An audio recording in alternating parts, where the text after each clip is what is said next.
Hello ladies and gentlemen, welcome to Kaiju Review. Today we'll be taking a look at Return of Daimajin. We can't think of anything funny for this opening, so let's just get to this movie.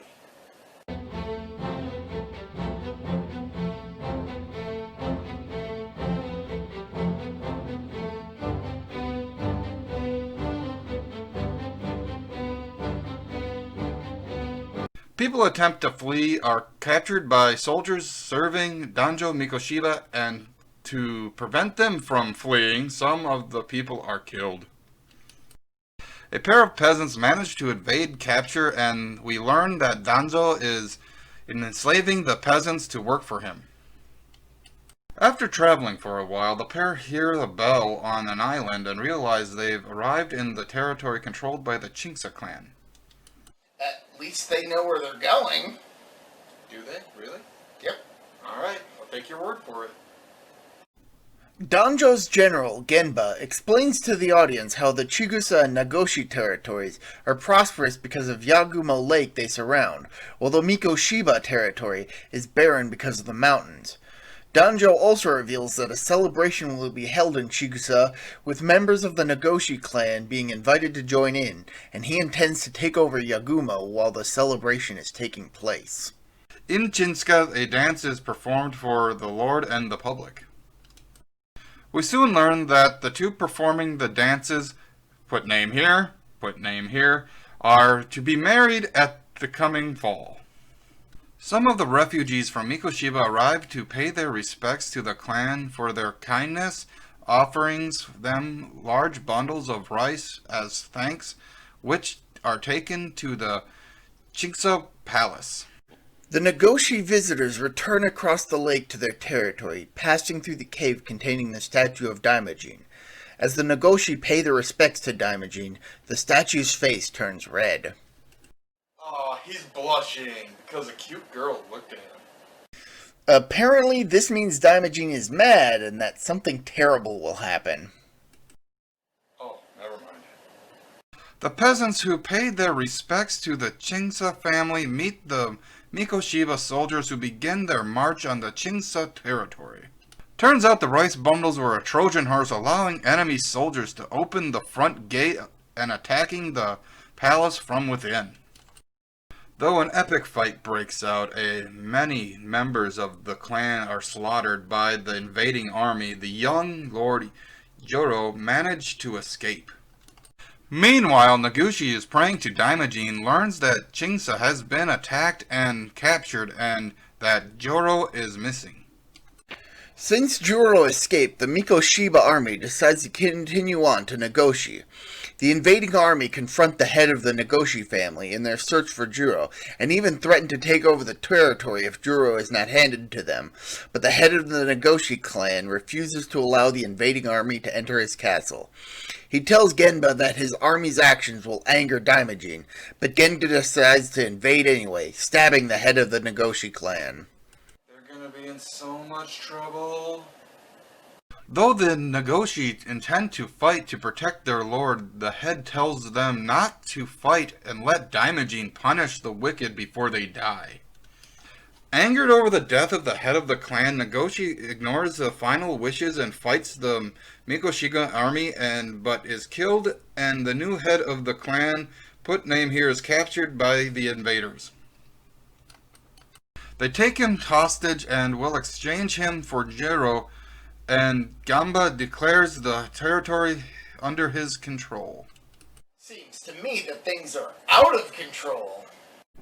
Sayuri and the other Nagoshi hold a memorial for her late father. As Mikoshiba soldiers search for Juro, Sayuri is taken to Yagumo Island for safety, and she prays to Daimajin to save the two regions, even offering her own life. However, Genba's men arrive, and Sayuri is hidden, so she's not captured right away.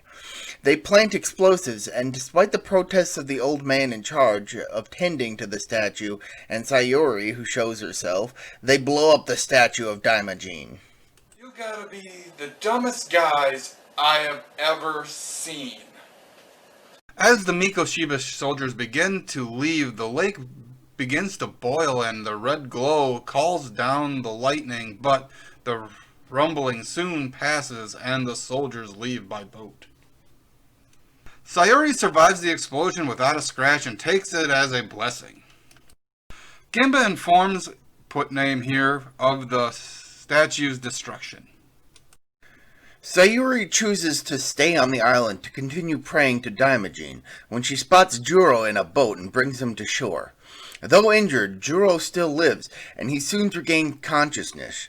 In Nagoshi, Genba realizes that if Juro didn't flee to Nagoshi, he must have fled to the island, and orders his men to return. Juro prepares to face Danjo and his army, even if he's alone, and he promises Sayuri that he'll return before departing. Well, I hope he lives as a character. Genba's men spot Juro's boat and pursue him. Juro's boat hits a rock and gets stuck as the Mikoshiba soldiers close in. Juro prepares to fight. Suddenly the soldiers' boat begins to rock and turn around. A torrent of water explodes from the lake and drags the soldiers and their boat down to kill them. We're only halfway through this movie and Daimajin is already getting his wrath on.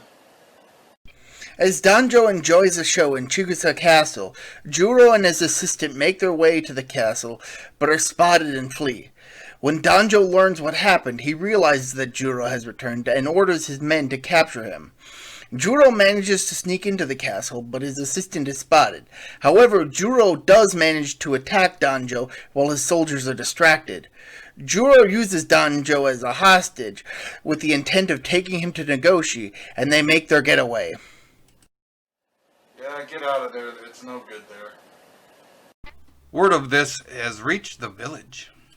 Danjo managed to get away from Juro and his soldiers fight Juro's assistant. Then the villagers show up to help, but the soldiers are too strong for them, and Juro and his men are forced to escape down a wall and swing to safety. When he learns of the escape tunnel, Danzo orders his soldiers to head to Nagoshi to stop Juro. Sayuri learns that her brother is to be executed if Juro is not handed over to the Mikoshiba, so she prays. She does a lot of praying. The next morning, the execution is set to occur in Chigusa, but Genba offers the people one last chance to save Katsushige. Though Genba attempts to taunt the prisoner over the fact that people won't give up Juro to save him, he is instead glad that they don't, as he's confident that he'll become a guardian spirit of Nagoshi in death. That's interesting. I never thought about that before. A boy throws a rock at Jinba, who gets so disgusted he decides to go after the boy instead of killing, put name here. Jinba then spots the boat his men took to the island with a single soldier impaled with a piece of statue laid in it. This convinces Genba that Jiron is still on the island, and he and his men prepare to go there. The boy cuts, put name here, free, and they use the thick fog to escape. That kid is pretty smart. Genba's soldiers arrive on the island to search for Juro, and Sayuri spots Juro's boat as it passes by. She uses the bell to warn Juro of the danger, which also alerts Genba and his men, who capture Sayuri. Though Juro is intent on saving her, his assistant refuses to waste Sayuri's kindness in warning them, and steers away from the island. Genba spots Juro fleeing, and his men head out to catch him. After gunshots are heard, Genba decides to toss the bell off the cliff, destroying more of the Holy Island. Put name here meets with Juro in the thick fog. Genba's men fire on them. Genba informs the two lords that they are surrounded. The two lords and several others are set to be executed, as the villagers watch on, unable to do anything. Danjo taunts the lords by declaring himself to be even stronger than gods for destroying the statue, as Sayuri brought out to be burned at the stake. Damn, that's ruthless! The fire is lit and the helpless villagers begin to pray. Sayuri once again offers her life to Daimajin to save the others and bring peace back to the area. Yagumo Island is hit with an earthquake, and a storm rolls in to put out the fire. Daimajin rises from the lake and causes a landslide that kills the soldiers. He then parts the waters and walks to the execution grounds. Oh, it's about to go down. The fire is about to be relit when Daimajin's footsteps are heard by everyone present. He's then spotted scaring off the soldiers in his way before knocking down the stone wall blocking his path. The Mikoshiba soldiers shoot Daimajin but have no effect on the stone demon. The giant tears down the stake Sayori is tied to and sets her down on the ground. He then turns his attention to Danjo and his army. Danjo threatens to kill Jiro, but this does nothing to stop the giant's advantage. Daimajin then puts on a light show which dazzles Danjo so much he falls over and runs off. Wait, what? The villagers then rush to free the prisoners as Daimajin continues to pursue the Mikoshiba. The army retreats to the castle and tries shooting Daimajin again. Because hiding behind a wall and shooting at a pissed-off demon worked so well the last time. Of course, Daimajin just knocks the wall down. The soldiers use grappling hooks on the demon but only get the briefest of attention from him before he keeps walking forward unharmed. In fact, this results in various buildings being torn down instead. Ginba orders his soldiers to blow up Daimajin because of how easy they destroyed the statue. Of course, they fail to realize that the statue is Daimajin. Yeah. The soldiers detonate the explosions, but Daimajin is unharmed, possibly even more pissed off than before. As the soldiers continue to flee, Daimajin throws a boulder, which kills Genba. Danjo attempts to flee to the lake, with Daimajin pursuing him. The waves turn Danjo's boat around to face Daimajin, who sends out a flame to light the boat on fire. Danjo's attempts to flee up the mast result in him practically crucifying himself, effectively burning himself at the stake, as everyone watches on. What comes around goes around. The storm clears and Sayori thanks Daimajin for saving them. When her tears of joy hit the water, Daimajin returns to being a statue and melts into water. Though the island is gone, Jiren assures Sayori that Daimajin will continue to watch over and protect them, and they hear the bell once more. And with that, we're finished with the Daimajin trilogy. Well, almost. What do you mean? Well, there was a TV series in the mid-2000s that was based on these movies, but that's a topic for my series. I see. Well, let's be honest. This is the weakest of the three movies. The first and third movies are both well-done stories. But this movie is, unfortunately, pretty forgettable. I suppose that's to be expected given that all these movies came out in the same year. There had to be a bad one in the bunch. Until next time, I'm Protomet. I'm Tank. See ya. Bye.